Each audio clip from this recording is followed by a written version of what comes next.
that something has gone fundamentally off kilter. You can't quite see it, and you certainly can't hold it, but it's suffocating all the same. It's that profound, echoing emptiness that hits you right after the screen goes dark. You just spent 3 hours scrolling through an endless feed, curating digital avatars and hiding behind faceless personas, completely detached from your own physical reality. And yet, when the neon glow fades and you are left alone in the quiet of your room, what exactly is left? Never before have we been so incredibly free, and yet never before have we felt so hollow. We possess the ability to connect with thousands of people with a single tap, to shift identities and construct our digital existence. But underneath it all, a staggering number of us are quietly collapsing from the inside. We treat this chronic anxiety, this persistent emotional exhaustion, and this endless cycle of distraction as just a normal part of modern life. But let's be brutally honest. This isn't normal. This is a collective pathology, a mass trance we have simply gotten used to. When you numb yourself with cheap dopamine, the rapid-fire notifications, the endless swiping, the fleeting rush of a digital purchase, you aren't actually staving off boredom. You are frantically running from your own shadow. Carl Jung warned us about this.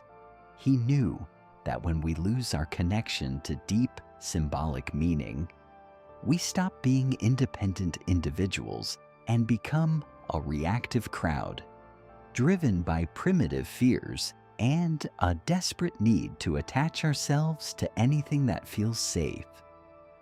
The modern world isn't just a space of convenience. It is a meticulously designed neurological slot machine.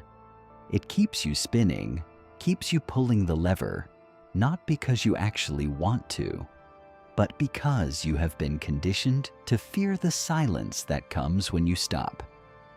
That silence is where your shadow waits. It holds all the unlived life, the repressed fears, and the quiet truths you constantly drown out with background noise. You aren't chasing pleasure. You are fleeing the terrifying realization that, without the noise, you feel entirely empty.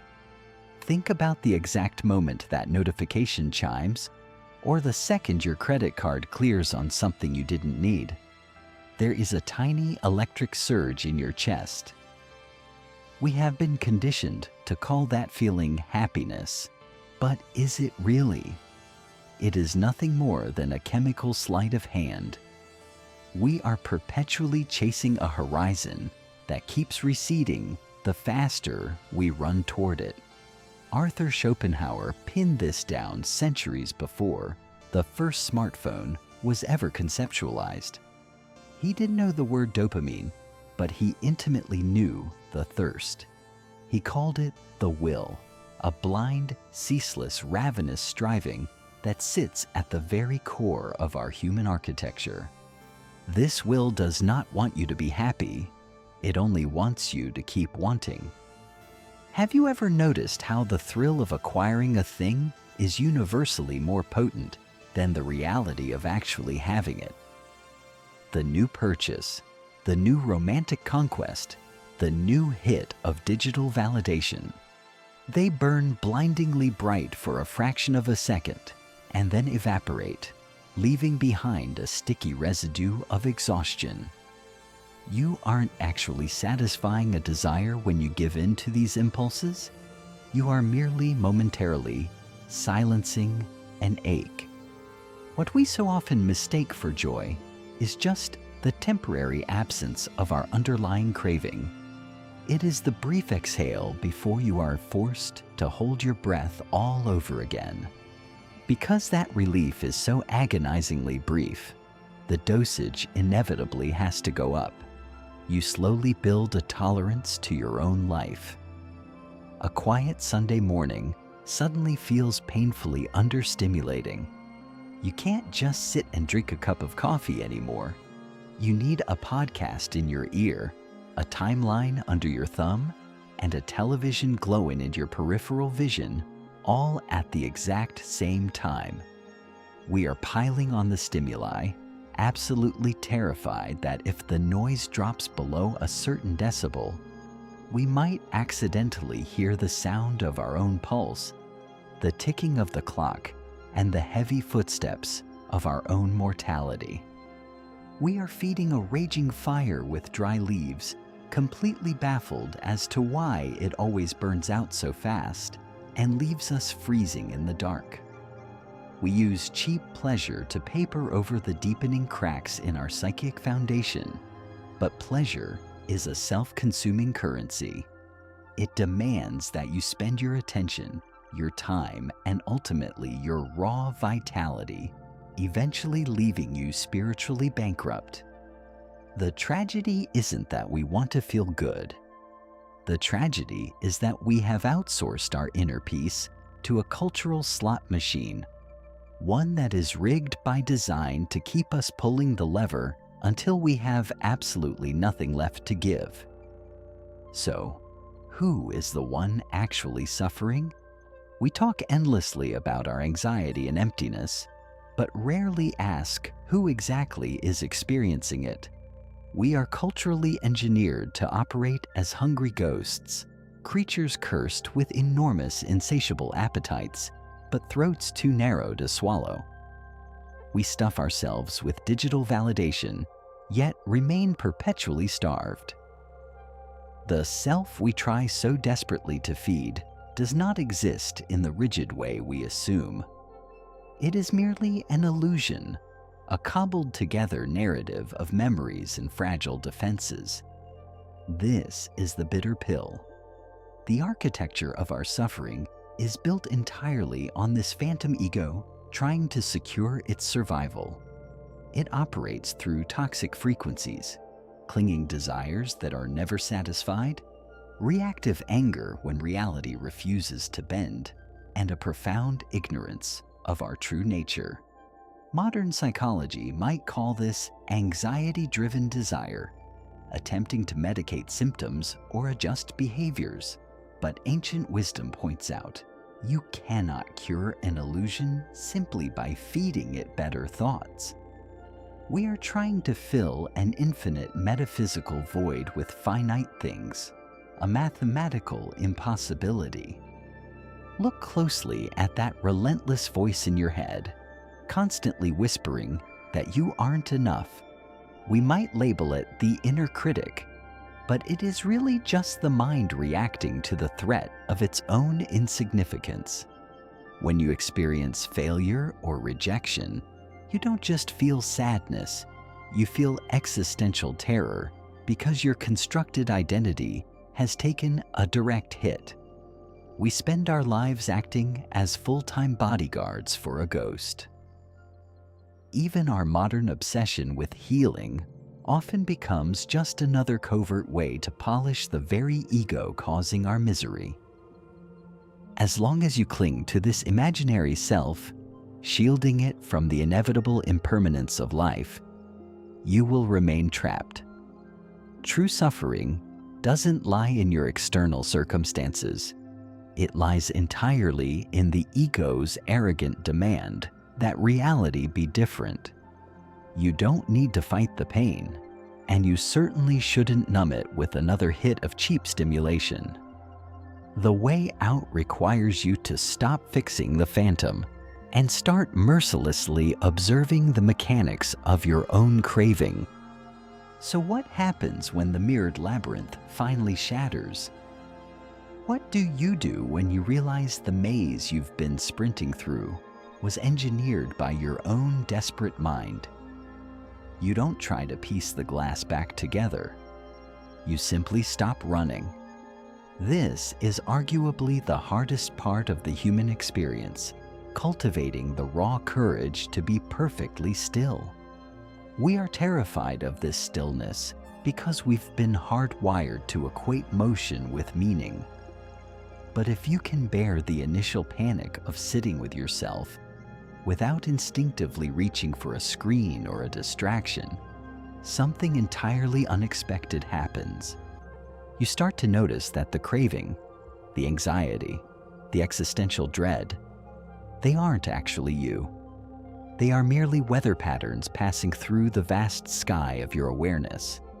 This is the pulse of Advaita, of a non-duality. You are not the frantic thoughts vibrating in your skull, and you are not the panicked ego trying to negotiate its way out of suffering. You are the silent witness observing it all.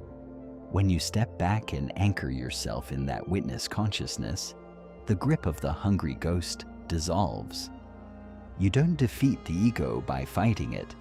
You disarm it by refusing to participate in its illusions. Think of a deep, undisturbed ocean. Up on the surface, there are violent storms, crashing waves, and turbulent chaos. But miles below the waterline, it is profoundly quiet. You have spent your entire life thrashing around on the surface, entirely convinced that you were the storm. It's time to sink. The integration doesn't come wrapped in a neat bow, and it doesn't mean you will never feel pain or desire again.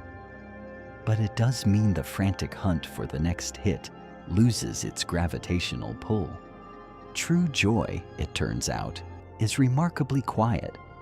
It is not the thrilling synthetic spike of dopamine, but the profound relief of stepping off the battlefield altogether.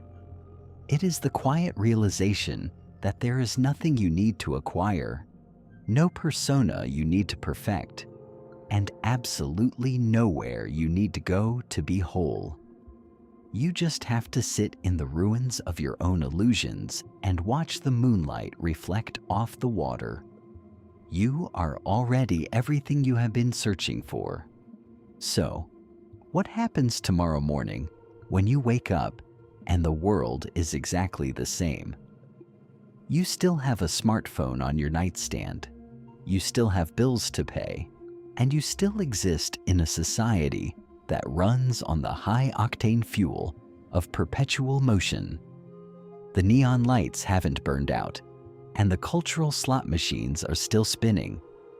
This is where so many seekers stumble. They assume that waking up means abandoning the grid and retreating to a quiet mountaintop. But true awakening doesn't demand an escape from reality. It demands a radical, unflinching return to it. Consider the old Zen proverb, before enlightenment, chop wood, carry water. After enlightenment, chop wood, carry water. The external circumstances of your life do not have to undergo a dramatic cinematic transformation. What shifts entirely and irrevocably is your relationship to those circumstances. You can still engage with the digital landscape, but you do it as a conscious visitor rather than a desperate hostage. You use the tools, but you no longer allow them to use you to patch up the hollow spaces in your chest. When the mirrors of the labyrinth finally shatter, you don't magically become immune to sadness or the chaotic unpredictability of being human. If anything, you feel those things more acutely, because you are no longer insulating yourself with synthetic highs, but that pain loses its sharp existential terror. It becomes just another sensation, a temporary ripple on the surface of your vast internal ocean. You watch it roll in, and you watch it roll out, without the frantic urge to build a dam to hold it back.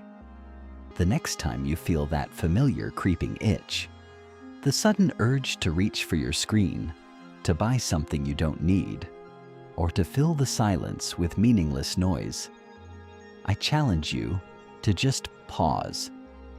Don't fight the urge, but don't blindly give into it either. Just sit right there in the dead center of the discomfort. Look the void straight in the eye. On the other side of that terrifying silence is the only real freedom you will ever know. It is the quiet realization that you need absolutely nothing outside of yourself to feel complete. The chase is over. You are awake. You are here. And for the first time in a very long time, that is entirely enough.